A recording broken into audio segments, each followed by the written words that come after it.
அகிலத்தின் அன்பான சொந்தங்களுக்கு இணைய வணக்கம். மீண்டும் காலையினூடாக சந்தித்திருக்கின்றோம். ஈரான் அமெரிக்கா இடையிலான பேச்சுவார்த்தையில் லெபனான் மீது இஸ்ரேல் நடத்திய தாக்குதல்களால் ஈரான் கலந்து கொள்வதில் மிகப்பெரிய சிக்கல் ஏற்பட்டிருந்தது. இது தொடர்பில் நேற்றைய காணொலியில் பேசியிருந்தோம். இந்த நிலையில் பாகிஸ்தான் அமெரிக்காவினுடைய கடுமையான முயற்சிகளின் பின்னர் ஈரான் தற்போது நேரடியாக பேச்சுவார்த்தையில் கலந்து கொண்டிருக்கின்றார்கள். தற்போது பேச்சுவார்த்தையின் முதல் கட்டம் ஆரம்பித்திருப்பதான செய்திகள் வெளியாக இருக்கின்றன. இஸ்லாமாபாத் பாகிஸ்தானை உலகின் கண்கள் அனைத்தும் உற்று நோக்கி கொண்டிருக்கும் சூழ்நிலையில் இந்த பேச்சுவார்த்தை தொடர்பான பல்வேறுபட்ட விடயங்கள் வெளியாக இருக்கின்றன. அதிலும் ஈரான் விடுத்திருக்கக்கூடிய மிக கடுமையான ஒரு நிபந்தனை தற்போது முக்கியமான பேசுபொருளாக மாறியிருக்கின்றது. ஹிஸ்புல்லாவின் தாக்குதலால் இஸ்ரேல் இதுவரை இல்லாத பேரிழப்புகளை சந்தித்திருக்கின்றார்கள். இந்நிலையில் பிராந்தியத்திலும் உலகிலும் வெளியான மிக முக்கியமான பிந்திய நிலவரங்களை இந்த காணொலியில் பார்க்கலாம். மிகப்பெரிய சாமதான தண்ட பேதம் என்று சொல்வார்கள். அவற்றுக்கு பின்னர் ஈரான் பேச்சுவார்த்தையில் கலந்து கொள்வதற்காக இஸ்லாமாபாத்தை வந்தடைந்திருக்கின்றார்கள். ஈரானினுடைய சார்பில் டாக்டர் முனைவர் பட்டம் பெற்றிருக்கக்கூடிய கலிஃபா நாடாளுமன்ற சபாநாயகர், ஈரானின் வெளியுறவுத்துறை அமைச்சர் அப்பாஸ் அரக்ஷி, பாதுகாப்பு கவுன்சிலினுடைய செயலாளர் டாக்டர் அகமதியான், மத்திய வங்கியினுடைய ஆளுநர் டாக்டர் ஹெமாட்டி ஆகிய 4 முனைவர் பட்டம் கொன்ற மிகப்பெரிய அறிவியல் மற்றும் அரசியலில் பாண்டித்தியம் பெற்றிருக்கக்கூடிய 21 முக்கியஸ்தர்கள் கலந்து கொண்டிருக்கின்றார்கள். ஆனால் அமெரிக்காவின் உடைய சார்பில் அமெரிக்காவினுடைய துணை அதிபர் என்பதை தவிர அவருக்கு மிகப்பெரிய தகுதிகள் இல்லாது ஏடி வான்ஸ், ட்ரம்பினுடைய ஒரு ரியல் எஸ்டேட் நண்பர் என்ற ஒரே தகுதியை இருக்கக்கூடிய ஸ்டீவ் விட்காஃப், ட்ரம்பினுடைய மருமகன் என்ற ஒரே தகுதியை மட்டும் கொண்டு ஜெரட் குஷ்னர் ஆகியோரை கொண்ட குழு எதிர்கொள்கின்றார்கள். அதாவது மிகப்பெரிய முனைவர் பட்டம் கொன்ற ஈரானிய குழுவை ட்ரம்பினுடைய கூட்டாளி, ட்ரம்பினுடைய மருமகன், அமெரிக்காவின் துணை அதிபர் போன்ற மிகப்பெரிய அரசியல் ஆளுமை இல்லாத குழு எதிர்கொள்வதான செய்திகள் தற்போது வெளியாக இருக்கின்றன. எனவே இந்த பேச்சுவார்த்தைக்காக முகமது பகர் கலிபாய் தலைமையிலான ஈரானிய தூதுக்குழு பாகிஸ்தான் வான்வெளிக்குள் நுழைந்த போது இஸ்ரேல் ஏதாவது அசம்பாவிதங்களை மேற்கொள்ளலாம் என்பதால் அவர்களுக்கு பாகிஸ்தானினுடைய போர் விமானங்கள் எஸ்கார்ட் கொடுப்பது, அதாவது மிகப்பெரிய அளவில் பாதுகாப்பு கொடுத்து பாகிஸ்தானுக்குள் அழைத்து வந்திருக்கக்கூடிய செய்திகள் வெளியாக இருக்கின்றன. ஏனெனில் ஈரானினுடைய உச்ச தலைவர்கள் இதில் கலந்து கொண்டிருப்பதால் இவர்களை இலக்கு வைத்து பாகிஸ்தான் செல்லும் பாதையில் ஏதாவது அசம்பாவிதங்களை இஸ்ரேல் செய்யலாம், இஸ்ரேல் மொசாட் வாரன் சதி நடவடிக்கைகளை செய்யலாம் என்பதால் மேம்பட்ட பாகிஸ்தான் போர் விமானங்கள், ஏடபிள்யூஏசிஎஸ் கண்காணிப்பு விமானங்கள், மின்னணு போர் அமைப்புகள் ஆகியவற்றுக்கு மத்தியில் ஈரானிய தூதுக்குழுவினர் என்றும் இல்லாத, பாகிஸ்தானில் இதுவரை ஒரு வெளிநாட்டு தூதுக்குழுவுக்கு அளிக்கப்படாத பாதுகாப்பு அவர்களுக்கு கொடுக்கப்பட்டிருக்கின்றது. இஸ்ரேல் இவர்களை குறிவைக்கலாம் அல்லது பேச்சுவார்த்தைகளை சீர்குலைப்பதற்கு இஸ்ரேல் எந்த விலையும் கொடுக்கலாம் என்பது அனைவரும் அறிந்தது. இதன் காரணமாக மிகப்பெரிய பாதுகாப்பு கொடுக்கப்பட்டிருக்கின்றது. அமெரிக்க துணை ஜனாதிபதி ஜேடி வான்ஸ் மற்றும் அவருடைய கூட்டாளிகள் குழுவில் இருக்கக்கூடிய விட்காஃப், குஷ்னர் ஆகியவர்களும் தற்போது பேச்சுவார்த்தை மண்டபத்தை அடைந்திருக்கின்றார்கள். இஸ்லாமாபாத்தில் நடைபெறக்கூடிய அமைதி பேச்சுவார்த்தைக்காக வருகை தந்துள்ள ஈரானிய உயர்மட்ட குழுவினர் குறிப்பாக ஒரு மனதை உருக்கும் வகையில் ஒரு காரியத்தை செய்திருக்கின்றார்கள். இந்த பேச்சுவார்த்தைக்காக வந்த குழுவினர் 2 விமானங்களில் வருகை தந்தார்கள். ஒன்று டம்மி விமானம், ஒரே விமானத்தை ஒத்த அதே போன்ற இன்னொரு விமானம் ஆட்கள் இல்லாமல் வருகை தந்தது. மற்ற விமானத்தில் குறிப்பாக இந்த பேச்சுவார்த்தை குழுவினர் வருகை தந்தார்கள். ஏனெனில் இஸ்ரேலினுடைய கொலை அச்சுறுத்தல்கள், மொசாட்டினுடைய சதி நடவடிக்கைகளில் சிக்கிவிடக்கூடாது என்பதற்கான ஒரு பாதுகாப்பு ஏற்பாடு. இந்த ஈரானிய உயர்மட்ட குழுவினர் வருகை தந்த விமானத்திற்கு மினாப் 168 என பெயரிடப்பட்டிருந்தது. அதாவது ஈரானில் அமெரிக்கா நடத்திய மிக கொடூரமான வான்வெளி தாக்குதலில் கொல்லப்பட்ட பள்ளி குழந்தைகள், பாடசாலை குழந்தைகள் 168 பேரினுடைய நினைவாக அந்த விமானம் செல்வதாக குறியீடாக மினாப் 168 என பெயரிடப்பட்ட அந்த விமானம் பேச்சுவார்த்தைக்கு சென்றது. அதில் மிக உருக்கமான ஒரு விடயமாக அந்த விமானத்தில் முன்பகுதி இருக்கைகள் எல்லாம் காலி செய்யப்பட்டு யாரும் இல்லாத நிலையில் அமெரிக்க வான்வெளி தாக்குதலில் கொல்லப்பட்ட ஈரானிய பள்ளி சிறுமிகளினுடைய புகைப்படங்கள் அங்கே காட்சிப்படுத்தப்பட்டிருந்தன. அதாவது ஈரானில் அமெரிக்கா படுகொலை செய்த அந்த குழந்தைகளினுடைய புகைப்படங்கள் முன்னிருக்கைகளில் வைக்கப்பட்டு அவர்கள் கௌரவிக்கப்பட்டிருக்கின்றார்கள். அவர்களுடைய நினைவுகளுடனேயே இந்த பேச்சுவார்த்தையில் நாங்கள் பங்கேற்கின்றோம் என்று நடுவானில் விமானம் பறந்து கொண்டிருக்கும் பொழுது அந்த பாடசாலை மாணவிகளுடைய புகைப்படங்கள் எடுக்கப்பட்ட காட்சிகள் மிகப்பெரிய ஒரு உருக்கத்தை ஏற்படுத்தி இருக்கின்றது. ஈரான் பேச்சுவார்த்தை தொடர்பான நிலைப்பாடு என்ன என்பதையும் அது மறைமுகமாக ஒரு செய்தியை கூறியிருக்கின்றது.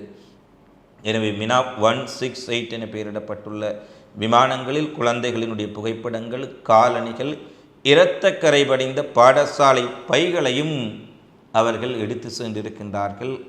இது ஒரு மிகப்பெரிய ஒரு உருக்கமான அல்லது நெஞ்சை நெகிழச் செய்யக்கூடிய விடயமாக அமைந்திருந்தது. ஈரானிய சபாநாயகர் கூறுகின்றார், எங்களுக்கு நேர்ந்த அநீதி இழப்புகள் அனைத்தையும் நாங்கள் நினைவில் கொண்டு இந்த பேச்சுவார்த்தையில் கலந்து கொள்கின்றோம்.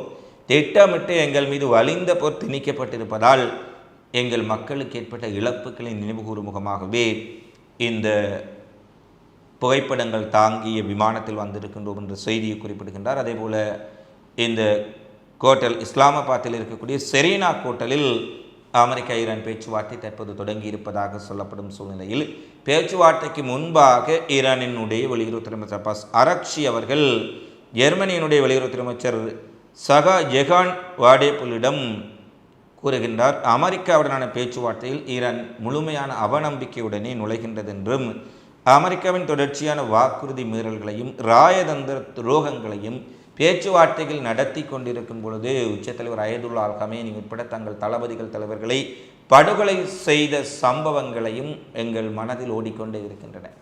ஏனெனில் ஒருவன் செய்த செயல்பாடுகள் அவனை பார்க்கின்ற பொழுது மீண்டும் பேச்சுவார்த்தை என்று வர வைத்து அவர்களை முதுகில் குத்தி தொடர்ச்சியாக தாக்குதல் நடத்தி படுகொலை செய்த சம்பவங்கள் எங்கள் மன எண்ணத்தில் ஓடிக்கொண்டே இருக்கின்றன. ஆனால் ஈரானின் உடைய உரிமைகளை ஒருபோதும் விட்டு கொடுக்க மாட்டோம். நாங்கள் நல்லெண்ணத்துடன் பேச்சுவார்த்தையில் நுழைகின்றோம், ஆனால் நம்பிக்கையுடன் கிடையாது என்ற விடயத்தை அப்பாஸ் அரக்ஷி தெளிவாக குறிப்பிடுகின்றார். ஈரானிய மக்களின் நலன்களையும் உரிமைகளையும் பாதுகாக்க ஈரான் முழு அதிகாரத்துடன் போரிடும் என்ற ஒரு விடயத்தையும் அரக்ஷி இந்த விடயத்தில் தெரிவித்திருக்கின்றார். எனவே இஸ்லாமாபாத்தில் இருக்கக்கூடிய இந்த செரீனா கோட்டலில் ஆரம்ப கட்ட பேச்சுவார்த்தைகள் நடைபெற்று கொண்டிருக்கும் சூழ்நிலையில் பேச்சுவார்த்தையின் முன்னேற்றம், அதில் பேசப்பட்ட விடயங்கள் குறித்து அடுத்த காணொளியில் நாங்கள் உங்களுக்கு தெளிவாக தர இருக்கின்றோம். இந்த பேச்சுவார்த்தையினுடைய முன்னேற்றம், பேச்சுவார்த்தையில் ஏதாவது விடயங்கள் ஒப்புக்கொள்ளப்பட்டால் உடனடியாகவே நாங்கள் அதை ஒரு சிறப்பு காணொளியாக உங்களுக்கு பதிவேற்றலாமே இருக்கின்றோம். ஈரான் தூதுக்குழு முன்வைக்கப்பட்ட கோரிக்கையில் மிக முக்கியமான ஒரு விடயம் இரத்த பணம் கேட்கக்கூடிய விடயம்.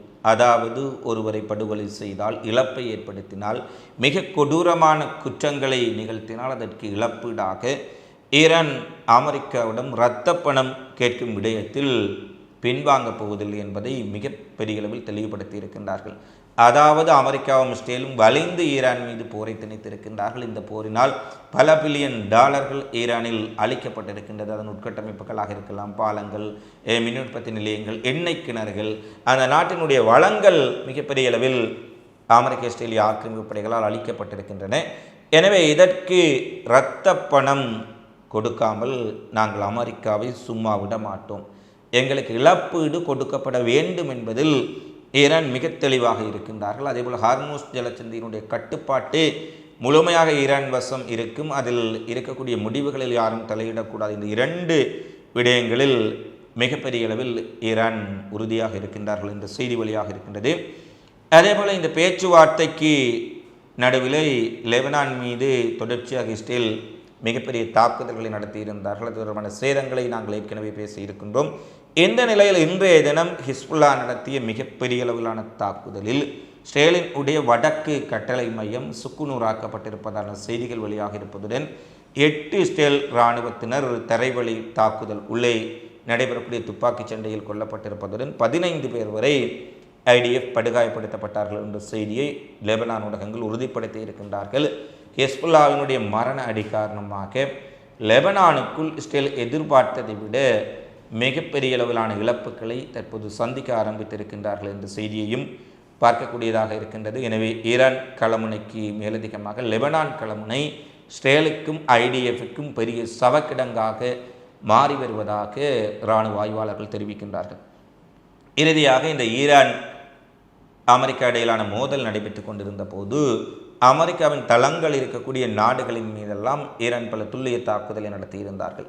ஒன்று, அந்த நாடுகளில் இருக்கக்கூடிய அமெரிக்க இராணுவத்தினுடைய தளங்கள், நிலையங்கள், இராணுவ இலக்குகள். இன்னொன்று, ஈரானினுடைய உட்கட்டுமானங்கள், எரிசக்தி, எண்ணெய் வளங்களை குறிவைத்து நடத்தப்பட்டதற்கு பதிலாக அந்த நாட்டுகளுடைய எண்ணெய் கிணறுகள், சுத்திகரிப்பு நிலையங்கள் தாக்கப்பட்டன.